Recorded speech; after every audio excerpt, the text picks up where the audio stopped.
I don't know if it's just me, but I somehow keep ruining the fun I have with my creative work. And I feel like this happens because I'm too afraid of what people might think. I'm too afraid of them judging my work, and I'm too afraid of not being seen as a true artist somehow.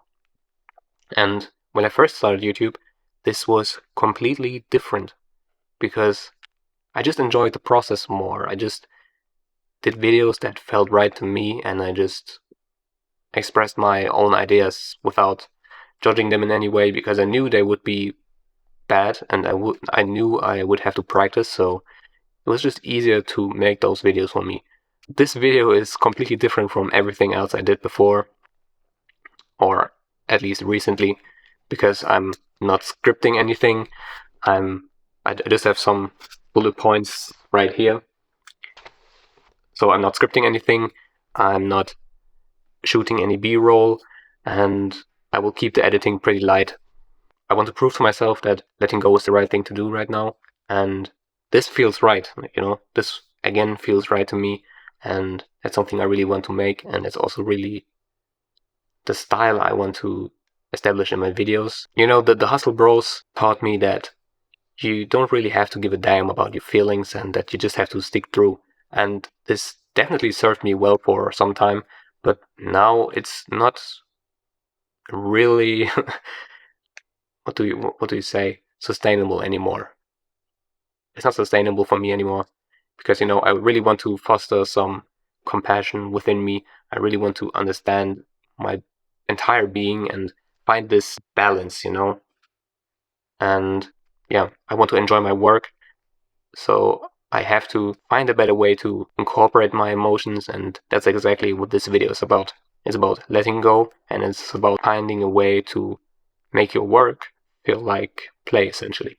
Making these kind of videos also feels like play to me because I'm finally stepping into the unknown again. I'm finally just doing what feels right again and not what I'm supposed to do or what might perform best, And what helped me to do this is realizing that my mind is a mosaic of all the emotions, feelings, thoughts, and sub-characters that live within me, I realized that I'm just the observer and they are not necessarily my personality or something that I have to take too seriously. And we want those sub-characters to collaborate and to understand each other. I mean, every one of us knows these kind of situations where they want to do something on one side and on the other side, we just want to lay in bed and do absolutely nothing. Like this video as well is such a case for me. On the one hand, my achiever wants to finally finish this video and my procrastinator just wants to lay in bed and watch One Piece, for example. But in these kind of situations, it's not so much about overthinking and weighing pros against cons and letting them discuss. It's more about the underlying emotions, because you're basically trying to fix an emotional problem with a logical approach, and you can already see why this is not working. It's not so much about the situation itself and fixing the situation, it's about fixing the trigger. And the trigger most likely is an emotional response. So you just have to dive deeper into your emotions and go one step further than overthinking.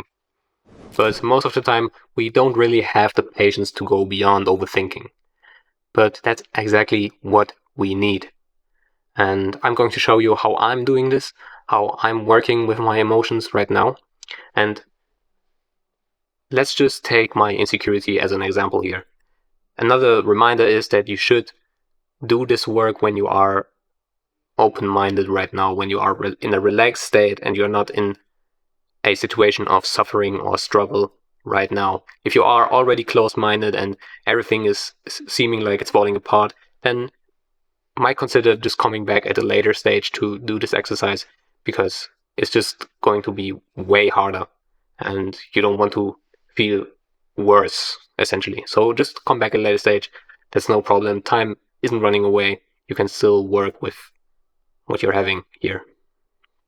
So the first step would basically be just to relax and to calm yourself down and basically relive the experience you are struggling with. For example, for me, I would just imagine myself to be in the situation of recording a video, and then you might notice that your chest is tightening, your stomach is hurting, or your head is aching, for example.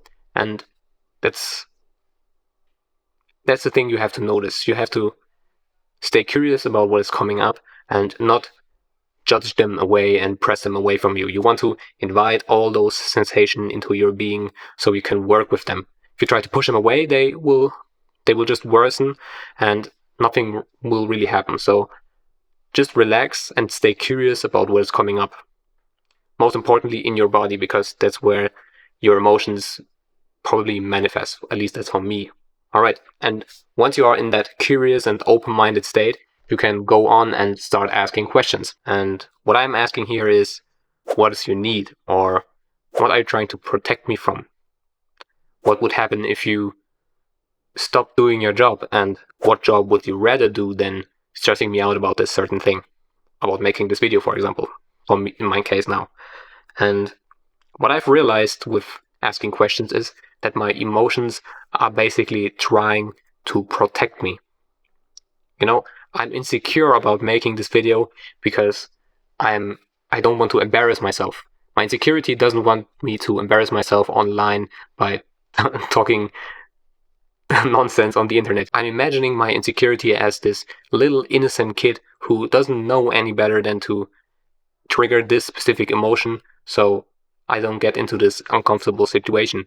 And this exact frame helped me a lot, really a lot, to show more compassion for myself, because essentially everything is working out in your favor. You just have to educate your insecurity basically about a better way to go about the situation, you know? So the process is basically showing compassion to your inner child, calming it down and easing its burden. And after that, you come in with your emotional maturity and you figure out a way to go about these problems in a better and more productive way. I'm going to repeat what I said earlier because it's so important.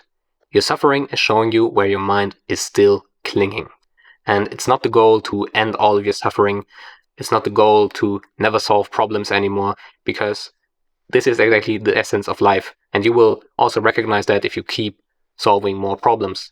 But you have to realize that you are not your emotions. You are not your feelings. You are not your thoughts. And just try to see them as something separate to yourself. An appearance in consciousness, something you are experiencing. They are not your identity. And if you try to distract yourself, if you try to ignore them or push them away, it will only reassure the negative pattern. It won't help you to push them away, because they will keep coming back until you allow yourself to feel and allow yourself to see the uncomfortable truth, because that is where you grow. Your mind is working in your favor, basically. It just doesn't know a better way to do it than to keep repeating the same thing to yourself until you finally solve it. Stress is getting worse and worse. Insecurity is getting worse and worse. And the same thing with anxiety. They want your attention, and if you don't give them that, they will make your experience worse by trying to alarm your entire body. They are possessing more and more of your body so you can finally realize what is happening. And this is also why stress can kill you. This is also why stress is a cause for heart disease and stuff. So don't take this lightly. Time won't heal your wounds. You have to work on them, and you have to understand them. Understanding means that you have to remind yourself to accept the experience as it is. You have to meditate. You have to heal yourself, and you have to remember that your mind is the most powerful tool and the only thing you really possess. Your mind is so powerful indeed that it can convince itself that it is powerless, if you know what I mean. So I just want you to work on these problems and to become aware, because it will not change just like that. You have to do something for it. People often say, just let go as if it would be as easy as just pressing a button. But letting go is an active process. And it's about accepting. It's about reframing every negative emotion into something positive, into something you can learn from. And I intuitively always knew that letting go is the right thing to do, but my intellect didn't really understand why. And that's why I kept hold of everything and tried to control every part of my routine and everything that happened to me. But that's something that doesn't serve your creativity, you know what I mean? Letting go is an act of acceptance. And if you reframe every negative emotion into something that serves you, you will make more progress because you are less bothered with all the pushing away, you know. You're basically preserving your energy for the more important things. If you don't have to use your willpower and your discipline, you can just relax into the present moment and do the work anyway. Because you are realizing that everything is just a part of experience. Everything is just happening because it's supposed to do so. Life is happening in phases, and you can accept that fact. This is also why failure is the best teacher. I mean, everybody is telling you that, but what is the explanation for it? Well, a mistake is something that wants to be understood as well. If you can, it's your opportunity to improve something.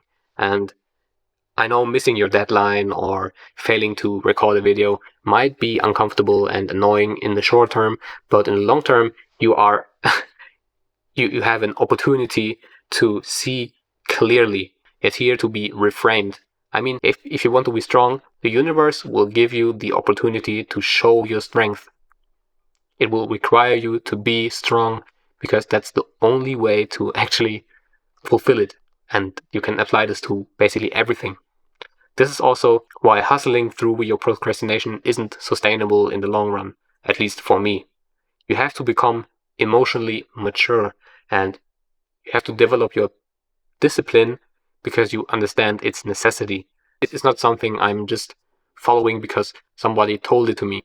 You have to do the inner work. And I mean, you probably already know that what you have to do and that there is something nagging you, there is something calling your name. And trust me, you won't be able to unsee it. You won't be able to ignore it. So might as well develop a better relationship with yourself and improve your life. One of the biggest lessons I've learned is that you get to rudder the boat, but you don't really get to steer the wheel in life. And that's how I approach basically everything. From wealth, health, relationships, everything.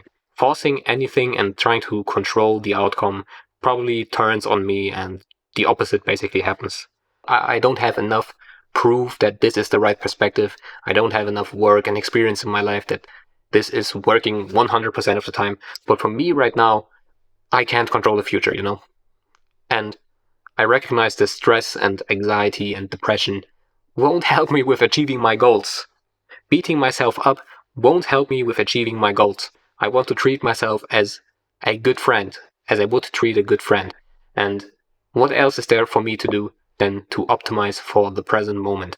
I believe I'll automatically position myself in a way to be rewarded in the future because I'm aligned with my purpose, I'm aligned with a positive source, I'm aligned with creativity, and that's basically everything that is important for me right now. Yeah.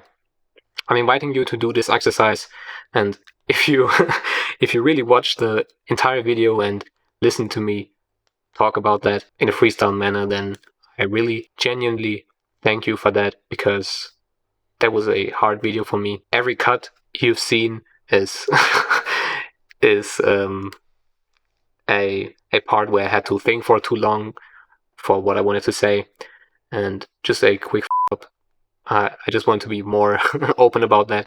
Yeah. So if you really watched until the end, let me know in the comments. Maybe you are part of the 1% gang or something like that. I really appreciate it. And yeah, that's it. I kiss your heart.